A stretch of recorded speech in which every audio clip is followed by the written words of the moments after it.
XRP 2030, the $1,000 question. Imagine it's the year 2030. The global financial system no longer runs on outdated, batch-based settlement rails like SWIFT or ACH. Instead, trillions of dollars in tokenized assets, from government bonds and real estate to commodities and currencies, flow seamlessly across a new digital infrastructure known as the Internet of Value. And at the very heart of this system lies a digital asset once dismissed, ridiculed, and fought in court: XRP. Today, the idea of XRP reaching $1,000 per coin sounds impossible to most. After all, XRP traded under $1 for much of its history, and even its previous all-time highs seem small compared to Bitcoin or Ethereum. Critics laugh at the market cap implications. Headlines label it as fantasy. Yet history has a funny way of proving doubters wrong. Just as few believed the internet would dominate global commerce in the 1990s, or that Bitcoin could rise from pennies to tens of thousands of dollars, the possibility of XRP as a trillion-dollar settlement layer is no longer pure speculation. It's a scenario worth serious consideration. To understand how we might get there, we must first revisit XRP's origins.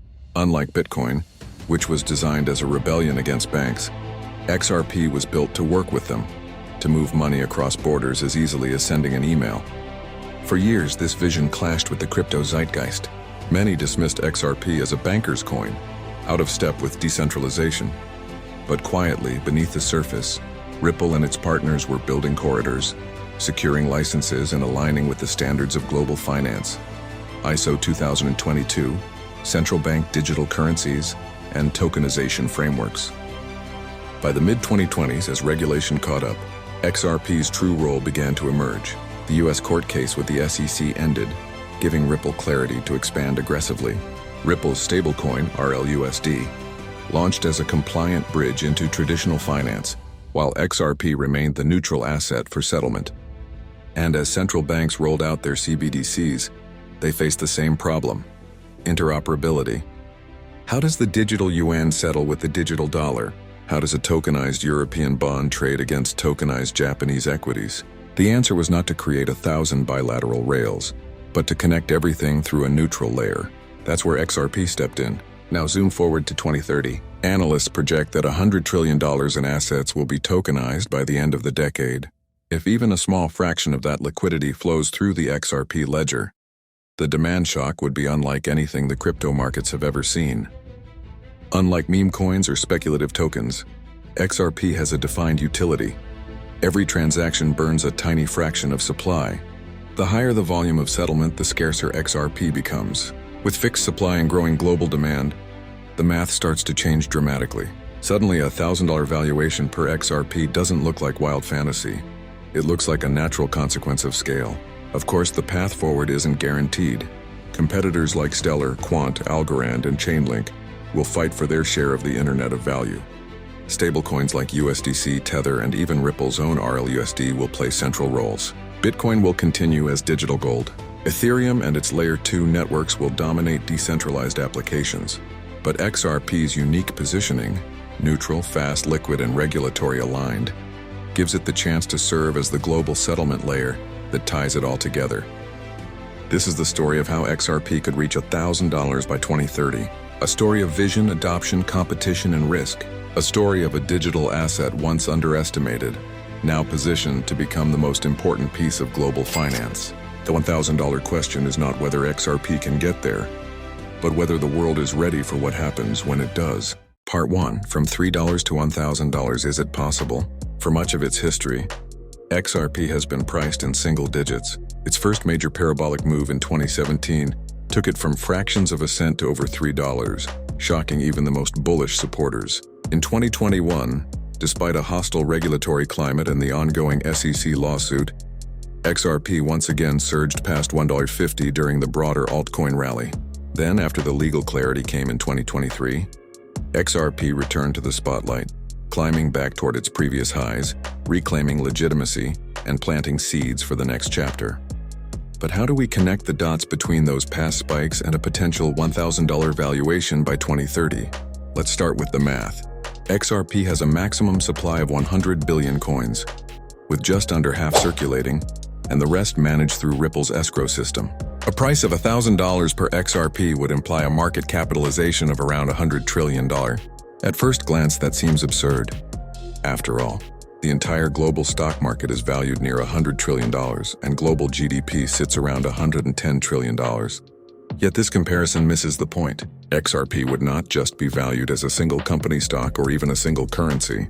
It would be priced as global liquidity infrastructure, the neutral settlement asset that allows trillions of dollars in tokenized assets, stablecoins, and central bank digital currencies to interoperate. If XRP is the bridge currency of the tokenized financial system, its value should be measured not against individual markets, but against the total flows of money it touches. And those flows are enormous. Consider this. The foreign exchange market alone processes more than $7 trillion per day in volume. Global payments settle more than $150 trillion per year. Add in securities, derivatives, tokenized commodities, real estate, and carbon credits, and the total addressable market for settlement soars into the quadrillions over time. XRP doesn't need to capture all of this to reach extraordinary valuations. Even if just a small percentage of global flows consistently rely on XRP as a settlement asset, the demand would radically outstrip today's supply. Then there is the fee burn mechanism. Every XRP transaction, no matter how small, destroys a tiny fraction of XRP forever. At low usage, this burn rate is negligible. But at global scale, as millions of transactions occur daily across financial institutions, central banks, and retail systems, this mechanism becomes deflationary. Over years, circulating supply shrinks, adding further scarcity. Skeptics will say that XRP can never reach $1,000 because the market cap would be too high. But history has shown us that market cap arguments are often flawed. Bitcoin was once dismissed at $100 because a $1 trillion valuation sounded impossible. Today, Bitcoin has surpassed $1 trillion multiple times. Apple and Microsoft were once thought too large to double again, yet both became multi-trillion-dollar companies. Markets evolve as infrastructure and adoption expand. The difference with XRP is that its growth potential doesn't rest on retail speculation or meme hype. It's tied directly to its utility, the need for a fast, neutral, and liquid settlement asset in a multipolar world of digital currencies. In this way, XRP has more in common with the role of the US dollar in the 20th century than it does with speculative altcoins. It is positioned to be the underlying oil that keeps the engine of global finance running smoothly. By 2030, if tokenization truly scales into the $100 trillion range projected by institutions like BlackRock and Boston Consulting Group, the bridge asset that connects all those tokenized markets could be worth far more than critics anticipate. The question then becomes less about whether $1,000 is possible, and more about whether the world is ready for XRP to carry that role. The journey from $3 to $1,000 sounds impossible, until you realize that it's not about speculative multiples. It's about utility, scale, and demand, and those three forces are converging in a way we've never seen before. Part 2. The Internet of Value. When Ripple's founders envisioned XRP, they weren't trying to create the next digital gold. They were building the foundation for what they called the Internet of Value, a world where money, like information, could move instantly and freely across borders. Today in 2025, that vision is no longer theoretical. The groundwork is being laid across financial institutions, central banks, and global payment networks. By 2030, the Internet of Value may be as critical to global commerce as the Internet itself, and XRP is positioned at the heart of it. To understand XRP's $1,000 potential, one must grasp how the Internet of Value works. In the traditional Internet, protocols like HTTP and TCP/IP allow information packets to travel seamlessly across devices, regardless of geography or infrastructure. In the financial world, ISO 2022 has emerged as the standard that allows different systems, banks, and currencies to speak the same language. But standards alone are not enough. A true Internet of Value requires a neutral settlement layer, a universal bridge that connects fragmented networks of value. This is where XRP comes in. Central bank digital currencies, CBDCs, are rapidly emerging. The digital yuan is live in China. The European Central Bank is piloting the digital euro. Dozens of nations are testing or deploying digital versions of their currencies. Yet each of these CBDCs is built for domestic use. They may operate smoothly within national borders, but face the same interoperability problem as legacy fiat. How does the digital pound settle against the digital rupee? How does a tokenized US Treasury bond pay interest to a wallet denominated in digital yen? Without a neutral intermediary, the system fractures into bilateral agreements, inefficient, costly, and prone to geopolitical friction. XRP solves this. As a bridge asset, it doesn't care whether you're moving dollars, pesos, or rupees. It simply converts value, instantly and with minimal friction across borders and asset classes. The XRP ledger processes thousands of transactions per second, settles in under 5 seconds, and costs a fraction of a penny per transfer. More importantly, it is decentralized, neutral, and liquid enough to sit in the middle without being owned by any single country or corporation. By 2030, the Internet of Value is expected to underpin not just currencies but all tokenized assets. Imagine a world where real estate deeds, corporate shares, supply chain invoices, and even carbon credits exist as digital tokens on interoperable blockchains. Each of these tokens requires a way to settle against the others. Just as the Internet created universal access to information, the Internet of Value will create universal access to assets, and XRP's role is to ensure these assets can move, trade, and settle globally. The implications for XRP's price are profound. As more assets become tokenized, demand for liquidity grows exponentially. A bank in Africa settling with a fintech in Europe may convert their CBDCs through XRP. A pension fund in Canada may purchase tokenized Japanese bonds, settling through XRP. A carbon market in Asia may trade credits with an exchange in South America, again through XRP. Every transaction that flows through the Internet of Value represents incremental demand for XRP's liquidity. And here's the kicker. XRP is finite. There are no miners producing endless new supply.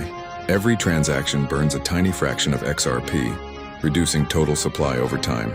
So as demand grows, supply shrinks. This creates a flywheel effect where utility drives adoption, adoption drives demand, demand drives price, and price strengthens XRP's ability to provide liquidity.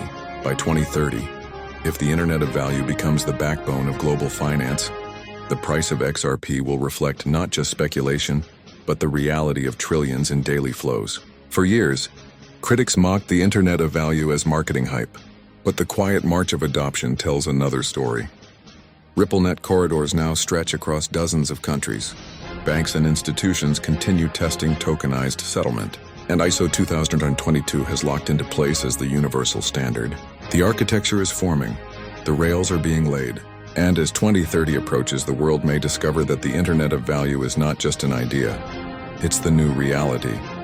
XRP, once underestimated, is positioned to become its beating heart. And if that happens, $1,000 may no longer be a dream, but a milestone on the road to something even greater. Part 3. The 100 trillion tokenization wave. In 2022, Larry Fink, CEO of BlackRock, the world's largest asset manager, declared that the next generation of markets would be driven by the tokenization of securities. Since then, every major financial institution has echoed the same prediction. Stocks, bonds, commodities, real estate, and even alternative assets like carbon credits will all eventually live on distributed ledgers. By 2030, Boston Consulting Group projects over 100 trillion in tokenized assets. This is not just a trend, it's a tidal wave. And XRP is positioned to be one of the few neutral bridges capable of connecting it all. So what does tokenization mean? Simply put, it's the process of representing real-world assets, everything from a share of Apple stock to a deed on a home, as digital tokens on a blockchain.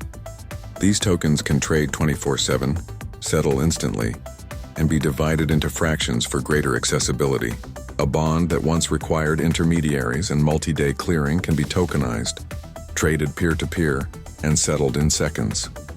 A real estate property in New York can be divided into thousands of digital shares and sold globally. A gold bar can be tokenized, audited, and transacted seamlessly across borders. This revolution solves inefficiencies that have plagued traditional finance for centuries. Legacy systems are slow, costly, and opaque. Settlement times stretch days, creating counterparty risk. Cross-border transactions involve layers of middlemen, each adding friction and fees. Tokenization eliminates much of this, creating transparent, programmable, and frictionless markets. But here's the catch. While tokenization makes assets digital, it doesn't automatically make them interoperable. A tokenized bond on one chain still needs a way to settle against a tokenized commodity on another chain. A CBDC still needs to trade against a stablecoin or a digital stock. Without a universal bridge, tokenization risks creating new silos of value instead of an interconnected financial ecosystem. This is where XRP enters the picture. The XRP ledger was designed for speed, scalability, and neutrality. Unlike Ethereum, which is burdened with congestion and high fees, or Bitcoin, which was built as digital gold rather than a settlement rail, XRP can process thousands of transactions per second at near zero cost. It doesn't matter whether the underlying assets are currencies, stocks, or commodities. XRP can bridge them instantly. The more assets are tokenized, the more demand grows for a universal settlement layer. Consider global bond markets valued at over $133 trillion. If even a small fraction of those instruments migrate onto tokenized platforms and begin to settle via XRP, the demand shock for liquidity would be immense. Add in equities, real estate, and derivatives, and the scale grows even larger. By 2030, we may see pension funds trading tokenized government bonds against tokenized equities, or multinational corporations settling invoices with tokenized commodities. Each of these flows requires a bridge asset to tie it together. Ripple has already positioned itself in this space. Through partnerships with institutions like SBI, Santander, and others, it has quietly built corridors for cross-border settlement. The launch of RLUSD, Ripple's stablecoin, adds another piece to the puzzle, providing liquidity fuel while XRP serves as the neutral bridge. Meanwhile, Ripple's involvement in pilots for central bank digital currencies places XRP at the nexus of public and private adoption. If the tokenization wave crests at $100 trillion, the infrastructure that can reliably connect those assets becomes invaluable. XRP's deflationary design, burning a fraction of supply with every transaction, ensures that increased usage directly drives scarcity. The more tokenized assets flow, the greater the pressure on XRP's price. In this light, $1,000 no longer looks like fantasy, but a reflection of XRP's proportional share of global liquidity. Of course, XRP will not be alone in this race. Ethereum, with its smart contract dominance, will tokenize vast portions of the financial world. Stablecoins like USDC and Tether will continue to grow. Newer networks will emerge. But none of these assets can fulfill the role of a neutral, scalable, liquid bridge in the way XRP can. Ethereum may host tokenized assets, but settlement between them still benefits from XRP's neutrality. Stablecoins may dominate domestic commerce, but when trillions of tokenized dollars, euros, and yen need to interoperate, a non-sovereign asset like XRP provides the trustless bridge. The tokenization of everything is no longer just a possibility, it is inevitable. The only question is which assets and networks will facilitate it. By 2030, if XRP captures even a slice of this $100 trillion wave, the math makes $1,000 per coin a realistic milestone. The world is not just digitizing its money, it is digitizing everything. XRP is built to move it all. Part 4, the competition and the risks. No story of XRP's path to $1,000 by 2030 is complete without addressing the competition and the risks. For XRP to claim its place as the neutral settlement layer of the Internet of Value, it must outpace challengers on both the technological and political fronts. History teaches us that no innovation rises unchallenged, and the race to dominate global finance will be no exception. Let's start with stablecoins. In many ways, stablecoins like USDC, Tether, and Ripple's own RLUSD present the most immediate competition to XRP. Stablecoins are pegged to fiat currencies, making them simple and intuitive for businesses and individuals to use. They've already achieved massive adoption, with trillions in on-chain settlement annually. But stablecoins are not neutral. USDC is tied to US banking rails. Tether is entangled with regulatory uncertainty. Even RLUSD, while compliant, is dollar-denominated and therefore not truly universal. For stablecoins to settle across currencies, they still need an intermediary. And that's where XRP's neutrality comes into play. Next, Bitcoin. As the first and most famous cryptocurrency, Bitcoin has cemented itself as digital gold, a hedge, a store of value, and a brand recognized worldwide. But Bitcoin was never designed to be a high-speed settlement layer. Its network is slow, energy-intensive, and limited in throughput. Even with second-layer solutions like Lightning, it struggles to match the demands of global liquidity settlement. Bitcoin's role will likely remain that of reserve collateral. Valuable, yes, but not the oil that greases the wheels of global finance. Then there is Ethereum and its ecosystem. Ethereum dominates smart contracts, DeFi, and token issuance. Much of the tokenization revolution will take place on Ethereum, or its Layer 2 networks. However, Ethereum's architecture wasn't optimized for fast, neutral settlement. Gas fees fluctuate wildly and throughput remains a challenge. Ethereum will likely be the marketplace, but XRP can be the settlement layer, connecting Ethereum-based tokenized assets to other blockchains, stablecoins, and CBDCs. Beyond Ethereum lie a host of other ISO 2022 aligned projects. Stellar, XLM, focused on remittances and humanitarian aid. XDC, built for trade finance. Algorand, optimized for enterprise contracts. Quant, specializing in interoperability. Hedera, focused on enterprise governance. Chainlink, solving the Oracle problem. Each has its role in the emerging financial system. Together they form an ecosystem of rails, bridges, and utilities. But none match XRP's combination of liquidity, speed, neutrality, and regulatory alignment. XRP doesn't need to dominate every niche. It only needs to remain the bridge at the center, the one asset all others connect through when value needs to move across borders and asset classes. Still, competition is only half the story. Risks remain. Regulation could turn hostile in certain jurisdictions. Governments may seek to prioritize their own CBDCs, limiting the role of neutral assets. Technological risks, such as unforeseen flaws, cyber attacks, or systemic failures, could undermine confidence. Market perception, too, plays a role. XRP has often been misunderstood, attacked by rivals, and overshadowed by hype-driven tokens. Winning the narrative battle is as important as winning the technical one. And then there is the question of adoption. For XRP to reach $1,000, institutional and governmental usage must scale far beyond today's levels. Banks, central banks, asset managers, and corporations must not just pilot XRP, but rely on it in production for daily liquidity flows. This requires trust, regulation, and the gradual dismantling of legacy infrastructure. Such transitions take time. And while 2030 is ambitious, it's also realistic given the accelerating pace of digital transformation. Finally, we must acknowledge the possibility that XRP falls short. Perhaps stablecoins dominate settlement, or central banks agree on a closed-loop CBDC system without neutral bridges. Perhaps other projects out-innovate Ripple, or regulatory roadblocks slow adoption. In that case, XRP may still rise to $50, $100, or even $300, but not reach the $1,000 milestone. Yet, the very existence of these risks underscores why XRP's rise is compelling. XRP is not chasing speculative hype. It is competing in the most serious arena of all, global finance. The prize is immense, the competition fierce, and the risks real. But if XRP succeeds, it will not just be another cryptocurrency success story. It will be the foundation of a new world economy. By 2030, the winners and losers of this race will be clear. The Internet of Value will exist. The question is whether XRP will be the bridge that binds it all together, or one of many players in a fragmented system.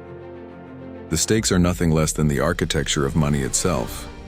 Part 5. The Path to $1,000. How does XRP move from a few dollars in 2025 to potentially $1,000 by 2030? The journey requires more than speculative hype. It requires adoption, regulation, and a gradual shift in how the world's financial plumbing operates. The path to $1,000 is not a single event, but a series of milestones, each building upon the last until a tipping point is reached. The first milestone is regulatory clarity. Without it, institutional adoption remains hesitant. The conclusion of Ripple's lawsuit with the SEC opened the door, but the global regulatory framework must continue to evolve.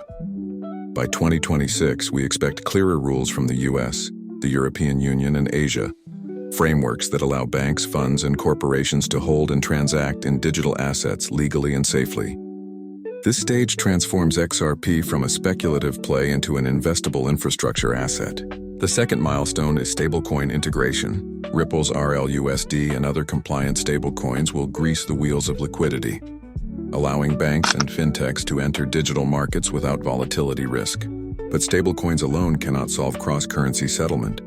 That's where XRP steps in. As stablecoins grow, So does the need for a neutral bridge asset to connect them. By 2027, we may see corridors where stablecoins dominate domestic flows, while XRP handles the global backbone. The third milestone is CBDC adoption.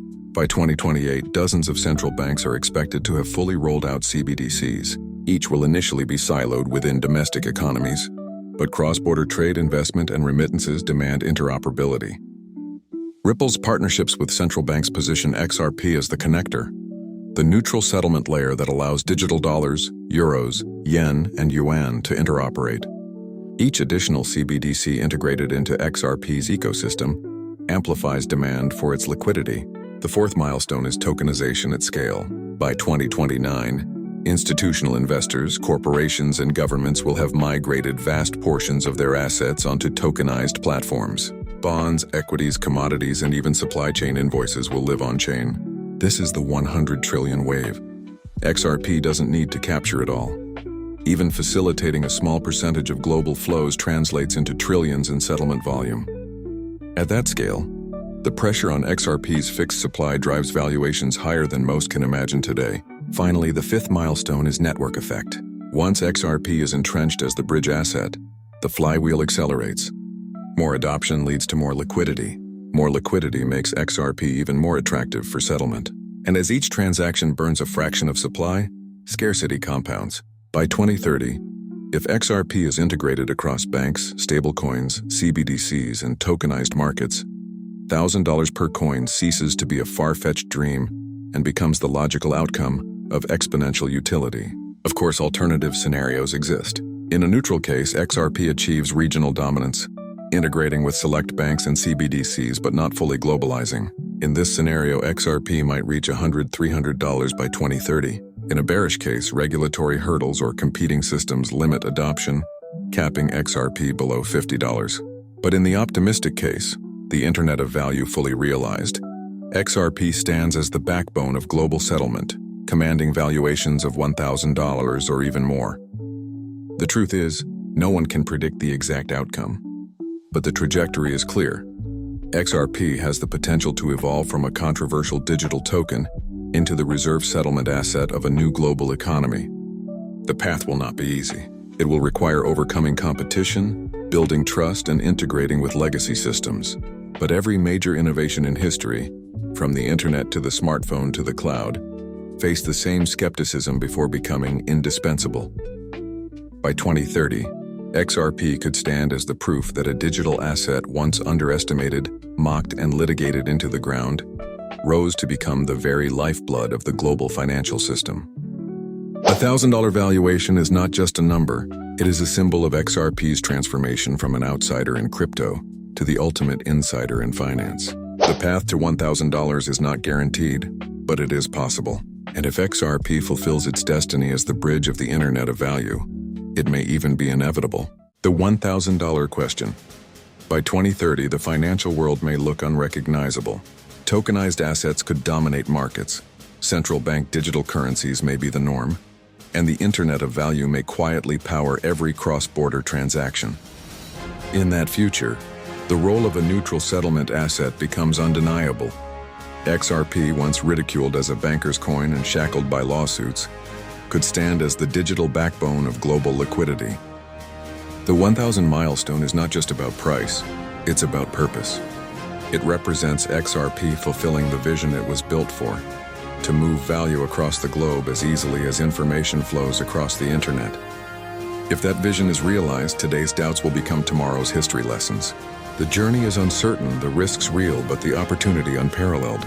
Whether XRP reaches $50, $300, or $1,000 and beyond, its story is one of resilience, innovation, and the fight to redefine money itself. Subscribe to LTL Productions to follow this story and the future of the Internet of Value.